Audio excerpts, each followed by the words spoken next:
Thanks for joining us for CBN NewsWatch. I'm Mark Martin. Today, remembering a leader of the faith, Dr. Charles Stanley. Christians mourning the loss of Dr. Stanley at the age of 90, and Christian leaders talking about his influence. He's a man of God, a man of principle. He affected or had an impact on generations. We'll look at his life and legacy.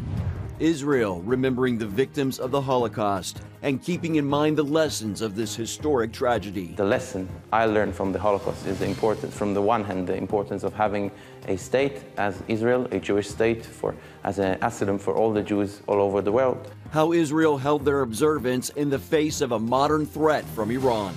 The Supreme Court hearing a major religious freedom case. Can someone be forced to work on Sunday against their Christian beliefs?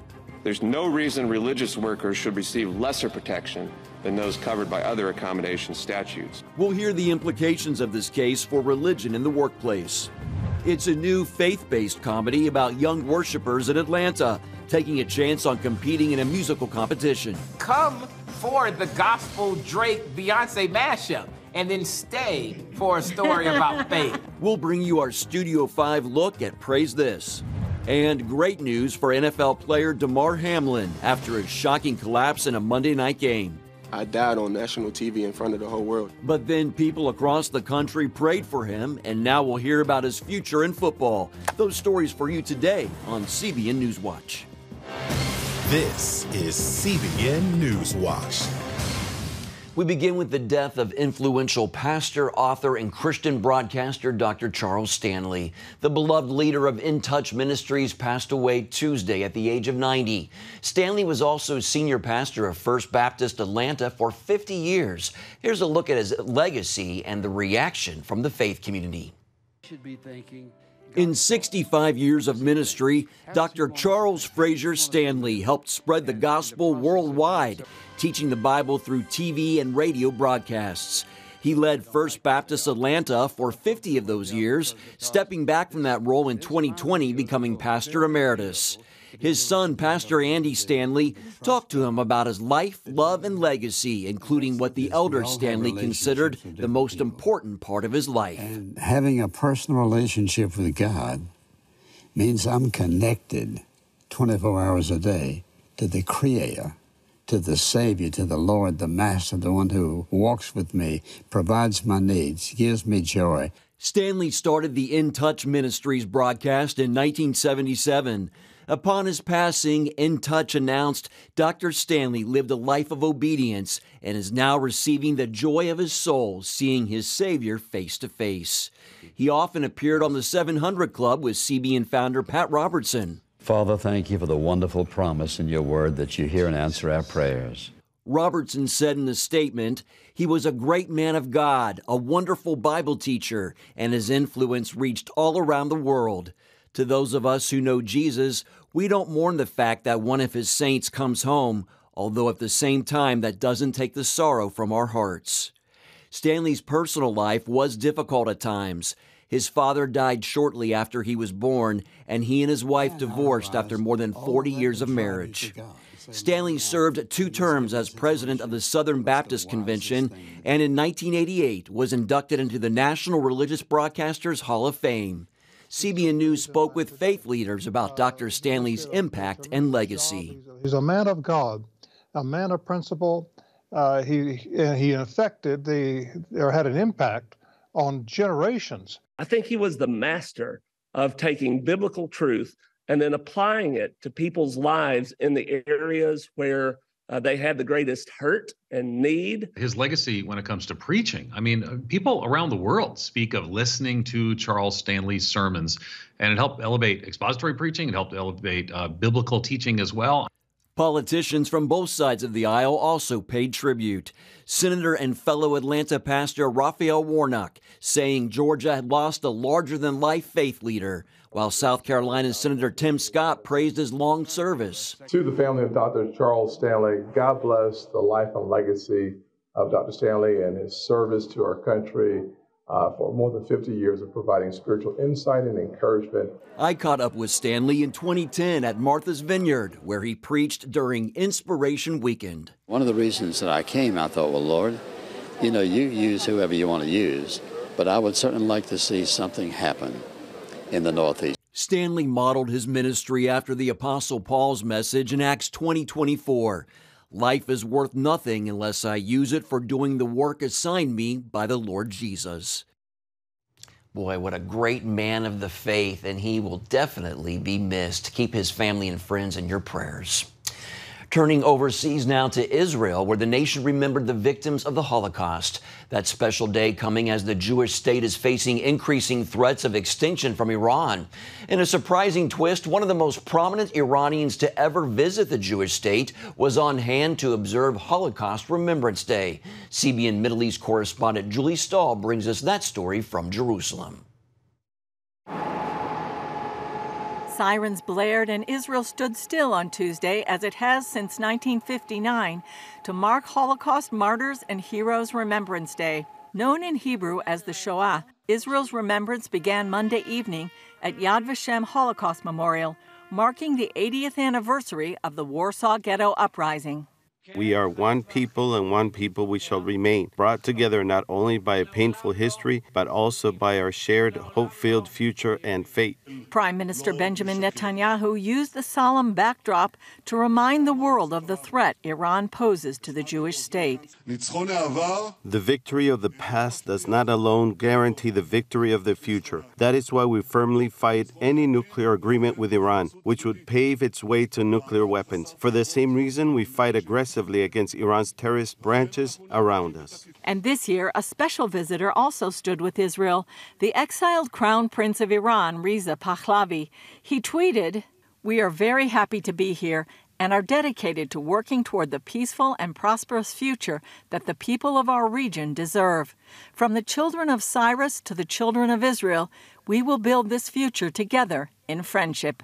Each year, Holocaust survivors participate in the ceremony by lighting 6 torches in memory of the 6 million Jews murdered by Nazi Germany and its cohorts. This is the newest exhibit at Yad Vashem.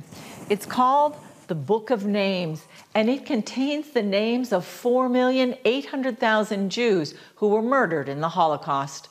Ephraim Mol lost both of his parents at Auschwitz and showed us their names in the book. This is the name Mor Ribin of my father.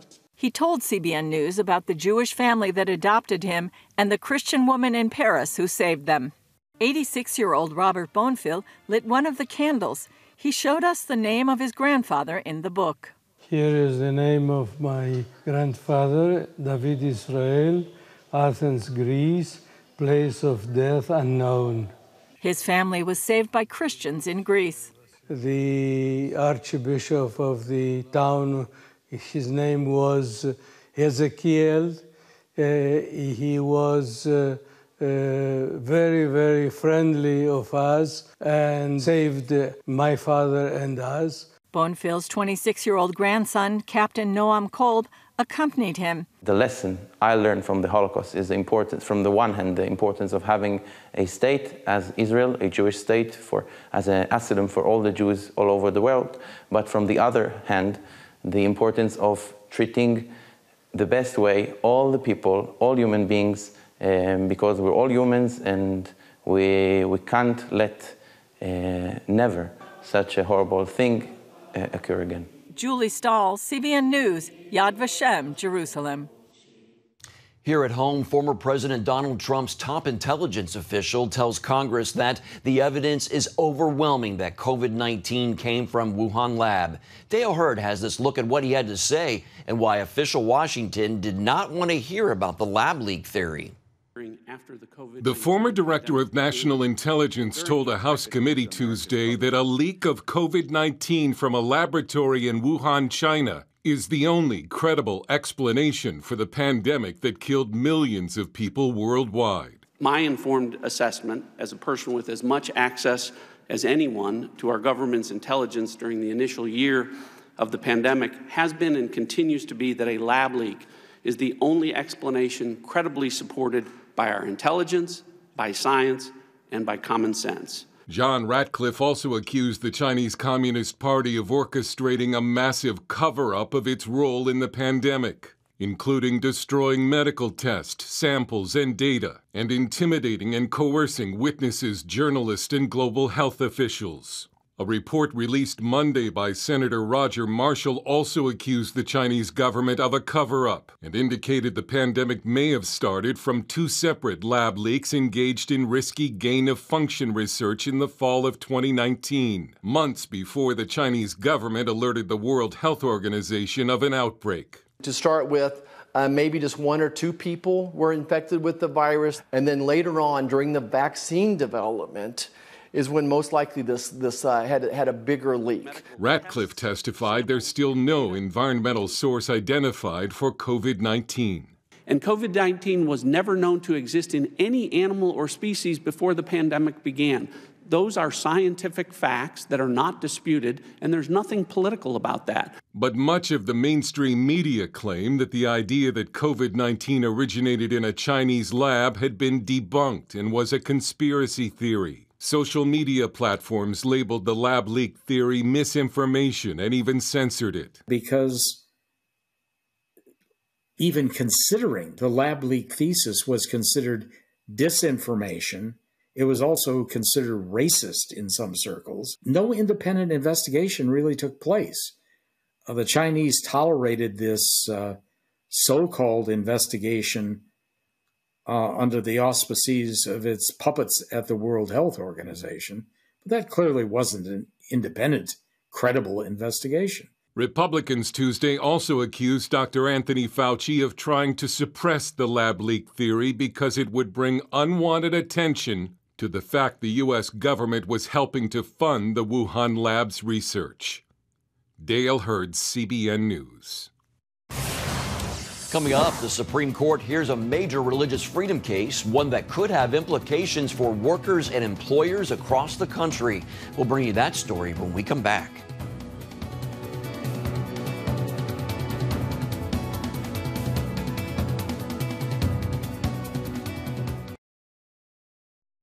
Your news channel, your shows, the stories you care about. Anytime you want, anywhere you want. Download the CBN News app today. Welcome back to NewsWatch. In Washington, Supreme Court justices heard arguments Tuesday in a religious freedom case that could have far-reaching implications about religion in the workplace. The case involves a former mail carrier who refused to work on Sundays because of his Christian faith and observance of the fourth commandment, to remember the Sabbath. Gerald Groff said he chose postal work because there used to be no Sunday mail delivery. When the Postal Service started delivering packages on Sunday, he sought a religious accommodation from his employer, but that ultimately didn't work. And now it's in the hands of the High Court. CBN's Matt Galka has the story. Gerald Groff, the former Pennsylvania postman, said he became a mail carrier because there used to not be any mail on Sundays. When that changed and they started delivering packages on that day, he sought a religious exemption from the Postal Service. It ultimately didn't end up working out, and now it's in the hands of the Supreme Court. Gerald Groff worked as a mail carrier in rural Lancaster County, Pennsylvania from 2012 until he resigned in 2019. He says he had no other choice after the Postal Service refused his Sunday Sabbath religious accommodation. Groff says initially when the Postal Service started delivering Sunday packages for Amazon, he found agreeable ways to not work on Sundays. Eventually that changed, leading to disciplinary action, and he left the USPS. His lawyers told justices religious accommodations in the workplace need to be observed. There's no reason religious workers should receive lesser protection than those covered by other accommodation statutes. Part of the case is the interpretation of a, quote, undue hardship of an employer. A 1977 SCOTUS ruling known as Hardison established that employers don't have to meet religious accommodations if there is even a minimal burden on the business. The Biden administration argued that Groff's absences created that hardship for the Postal Service. His absences created direct, concrete burdens on other carriers who had to stay on their shifts longer to get the mail delivered. That caused problems with the timely delivery of mail, and it actually produced employee retention problems, with one carrier quitting and another carrier transferring and another carrier filing a union grievance. Carrie Severino with the Judicial Crisis Network called the 1977 Hardison decision a mistake that the current court could correct. It does add something to employers. They're going to have to work around different people's schedules. But we are a nation where not just all employers, but particularly government employers do have to be respectful of someone's religious beliefs and practice. And that might mean having to work around schedules for someone who observes a Sunday Sabbath. Following the oral arguments, Groff and his attorneys seemed optimistic the justices would side with them. It's important to just stand for what you believe and just follow and hope the court will stand with us today. No American should ever have to choose between their faith and their job. 3 of the current justices have said in the past they are open to revisiting the Hardison decision, and the current 6-3 conservative majority in the court could mean they're more favorable to religious liberty claims. Matt Gelka, CBN News. Still ahead, our Studio 5 look at a new faith-based comedy called Praise This, dealing with some young believers entering a musical competition. We'll bring you the story right after this.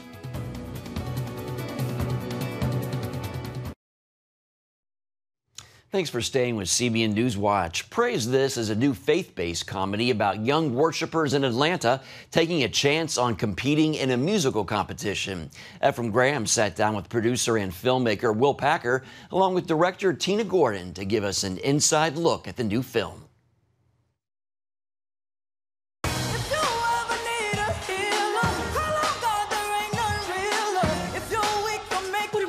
I've been praying all night. God gonna come through. Where was this story born for you? Where did this come from? I just finished Little with Will Packer, and he sent me a script, and he said he was interested in going into the faith-based world of praise teams.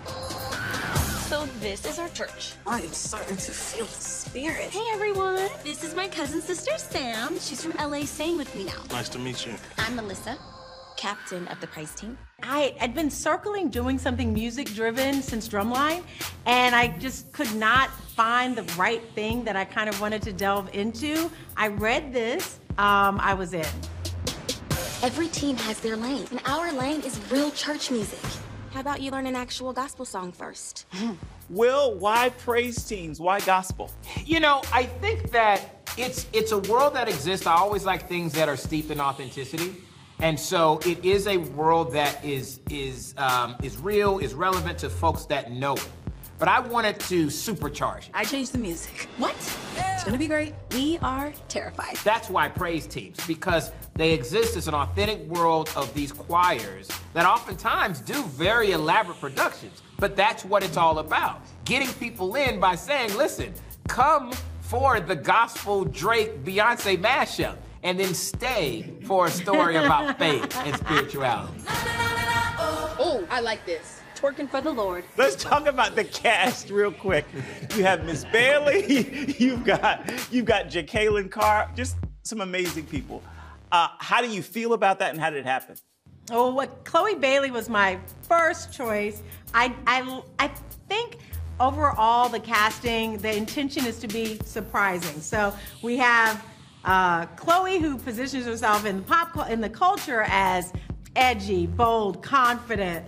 Privately, she's quiet. She's very just sweet, thoughtful person. So I loved that duality about Chloe.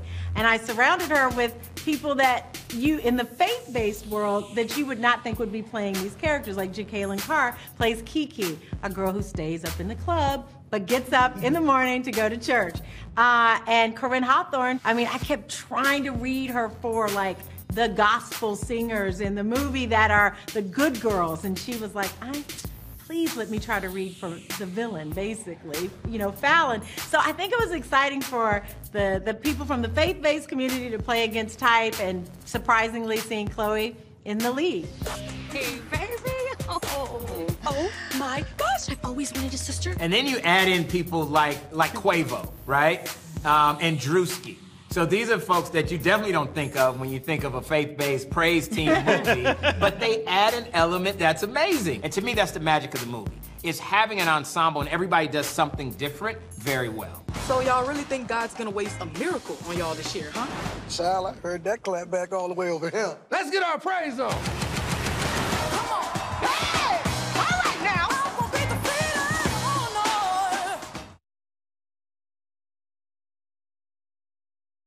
And Praise This is an original film, and it is streaming now on NBC's Peacock. And for more uplifting entertainment, join Studio 5 tonight for a conversation with David Zach, the frontman for the band Remedy Drive, that is. Singer and songwriter Colton Dixon shares new music, and then we'll have a look ahead to a new film called The Covenant. You can catch it all on a new Studio 5 on the CBN News Channel tonight at 8:30 Eastern, or on the CBN News app, that is, and on YouTube. Coming up, an ongoing answer to prayer for Buffalo Bills defensive back Damar Hamlin. We'll have that story when we come back. Stay with us. Download the CBN News app, 24/7 news from a Christian perspective at home or on the road. One place for all of your news. Breaking news alerts. Set daily prayer goals and pray for news stories. Read the most important news and watch CBN News Channel live. CBN News, because truth matters. Go to cbnnewsapp.com to get the app today. We end with a good news story, a continued answer to prayer. 3.5 months after Buffalo Bills safety Damar Hamlin suffered cardiac arrest during a Monday Night Football game, the NFL defensive back has been fully cleared to play again, and he's not wasting any time. The 25-year-old has been taking part in off-season workouts this week at the Bills practice facility. During a press conference Tuesday, Hamlin said he's thankful to be alive. Our moment is every day, just being able to wake up and just take deep breaths and live a peaceful life, to have a family, to have people that are around me that love me and that care about me, and for those people to still have me in their lives. You know, they almost lost me. Like, I died on national TV in front of the whole world. The biggest blessing of it all is for me to still have my people and my people still to have me. A walking miracle there. Bills general manager Brandon Beane adding that Hamlin is in a great place mentally to return to the playing field. And that's going to do it for this edition of CBN NewsWatch. Remember, you can find more of our news programs on the CBN News Channel anytime or online with cbnnews.com. Also, tell us what you think about the stories you've seen by emailing newswatch@cbn.com, or talk to us on Facebook, Twitter, and Instagram. Hope you'll join us next time. Have a great day.